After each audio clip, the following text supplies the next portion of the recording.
দোস্ত, হঠাৎ নহব, এদিন নহয় এদিন সফলতা অৰ্জন কৰিব নিশ্চয়।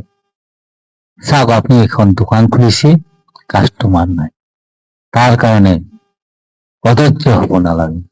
চাওক, আপনি সেলছত আগুৱাই আহিছে, বিক্ৰী কৰিব পৰা নাই, তাৰ কাৰণে আপুনি ধৈৰ্য হাৰা হৈ ক্ৰেডিট দিব নালাগে। চাব, এদিন নহয় এদিন কাস্টমাৰ আহিব। ঠিক তেনেকৈ আপুনি যদি ফেচবুকত কাম কৰি আছে, তেনেহলে বেলেগক ভাল পাবলৈ যত্ন কৰক। চাব, আপোনাৰ ফলোৱাৰ্স এদিন ইমানেই ফলোৱাৰ্স হব, আপনি প্ৰত্যুত্তৰ দিবলৈ সময় হাতত নাথাকিব। গতিকে ধৈৰ্যৰ নিচিনা গুণ কেতিয়াও ডাঙৰ নহয়। ধন্যবাদ। ভাল লাগিলে শ্বেয়াৰ